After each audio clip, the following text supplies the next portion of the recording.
Today, we're going to tackle a problem straight out of a CEO's playbook. A company has a revolutionary invention, their stock is flying high, and then comes that one huge question. So, what's next? We're going to crack this classic business case about bulletproof auto glass, but not just to find the answer. We're going to master the structured thinking a consultant uses to get there. Okay, just imagine this for a second. You're a big company, and your R&D team just created a total game changer. The market is buzzing, the news is out, and your stock price shoots up 20%. The champagne is flowing, but then the CEO looks at you and asks the multi-billion-dollar question, now what? Well, that is exactly where our client finds themselves today. So our client, they're an applied materials manufacturer, and they've made something incredible. One-way bullet-resistant glass. It's lighter, it's cheaper, and it has this unique offensive capability. The market went wild, bumping their stock from 15 to 18 bucks a share. But all the success brings a new problem. They're at a crossroads with 4 massive questions that need solid answers before they can make their next move.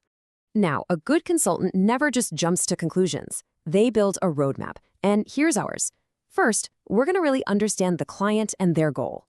Then we'll structure their questions logically. After that, it's all about sizing the market, figuring out price and placement, and choosing an entry strategy.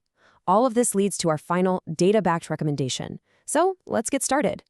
Section 1, a game-changing invention. Before we run a single number, we have to understand our client. Who are they and what does winning actually look like for them? So who are we working with? A $15 billion B2B giant. They're experts in things like semiconductors and flat screens. But notice what's missing here. Zero experience in the auto industry. Their new glass is patented, which is a huge plus. But the most important piece of information on this slide, the one that's going to drive everything else, is their goal. Capture 10% of the market in just 3 years. That is an incredibly ambitious target. On to Section 2. Now, the client came to us with 4 big, kind of messy questions. A novice might just start trying to answer them randomly, but a consultant's first job is to bring order to that chaos. We need to structure these questions into a logical framework that's going to guide our analysis from start to finish. This slide illustrates that process perfectly. You see, on the left, you've got the raw chaos of the problem, and on the right, the structured approach. We're going to analyze the company, the market, the product, and logistics before we even think about making that final yes or no call.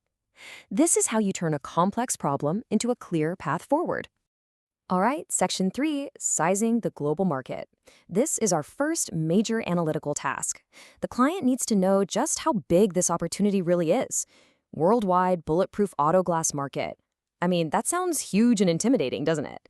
So how in the world do we even begin to calculate a number like that? Well, we do it by not trying to solve the whole world at once. The key is to start with a smaller, more manageable piece of the puzzle that we can get our heads around, and then we extrapolate from there. So, in this case, we're going to calculate the size of the US market first, and then use that as our foundation to estimate the global figure. Here's our logic. We start with US households, and we'll break them down by income to estimate car ownership. Then we add in all the non-household vehicles, government cars, armored trucks, that sort of thing. Finally, we'll make a key assumption about what percentage of all those vehicles actually use bulletproof glass. Step by step, we're going to build our number. The whole foundation of our estimate starts right here with households. By making some reasonable assumptions about car ownership across high, middle, and low income groups, we get to a really solid base number, 165 million cars owned by US households. The logic is actually more important than the exact math here. Okay, now we add those non-household vehicles, military, police, armored trucks. We'll estimate this group at about 35 million. Add it to our household number, and that gives us a nice, round, grand total of 200 million vehicles in the US. So, we have 200 million cars in the US. Now, for the really key assumption, let's estimate that just 1% of these vehicles have bulletproof glass. That gives us a US market of 2 million cars. But the client asked for the worldwide market. So we make one final assumption. Let's say the US is about 10% of the global market. You scale that up and we get our answer, a total global market of 20 million vehicles. We've gone from a really daunting question to a solid, defensible number. Fantastic. On to Section 4. We've answered the first question. We know the market size is 20 million cars. Now we've got to figure out the go-to-market details. What's the right price? How does our product really stack up? And where in the world should we actually make this stuff? Let's talk price. The four existing competitors, they sell their glass for about $400 to $450 per square foot. We estimate their cost to make it is around $300. Now, look at our client. Their cost is only $250 a square foot, so they have a big cost advantage. But more importantly, their product is fundamentally better. It's lighter and has that unique one-way feature. And when you think about who's buying this, governments, corporations, VIPs, this is not a price-sensitive market. You don't bargain hunt for something that's supposed to save your life. This means our client can and absolutely should price at a premium. Okay, so where should they build the plant? This slide gives us a huge clue. The demand is not spread out evenly at all. A massive 35% of the market is in the Middle East, with another 25% in South America. The US, it's only 10%. But here's another key piece of data. The company already has plants around the world, including one in Ireland that already produces bulletproof glass for buildings. This existing facility could be a massive shortcut, saving them a huge investment. Section 5 is where it all comes together. We know the market size, we've got a price and a potential location, but the most important question is still on the table. How should they enter this market? And the answer hinges on a single, critical piece of information. This right here is the sentence that changes everything. Contracts with OEMs usually take 4 years to get established.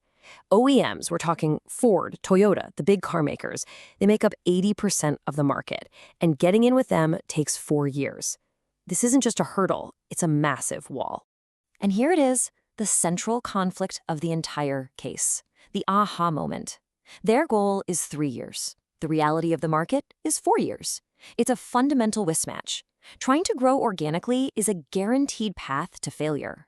The real question isn't if they should enter, but how do we break this timeline? So, what are the options on the table? Grow organically? Well, we know that's a non-starter. They could acquire a competitor, they could sell the patent, be a private label manufacturer, or form a joint venture. We need to measure every single one of these against that non-negotiable 3-year deadline.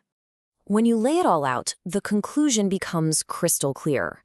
Selling the tech or being a private label manufacturer won't get them the market share they want.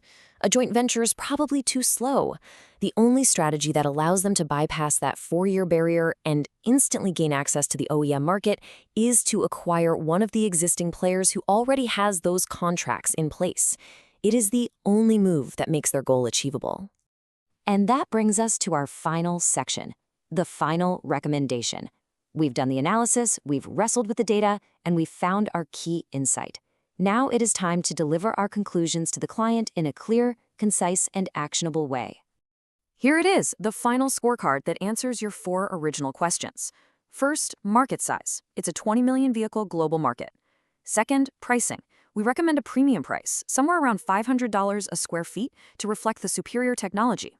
Third, plant location. Leverage the existing plant in Ireland to get started. And finally, the big one, should you enter? The answer is a resounding yes, but with a critical condition. You must do it via acquisition. It is the only strategy that aligns with your goal of 10% market share in 3 years. So there you have it. We went from a complex problem with 4 tangled questions to a single, clear, data-driven recommendation. This structured way of thinking, breaking down a problem, analyzing the pieces, finding that one key insight, and building a recommendation is incredibly powerful. This case is cracked. Now, what problem will you solve next?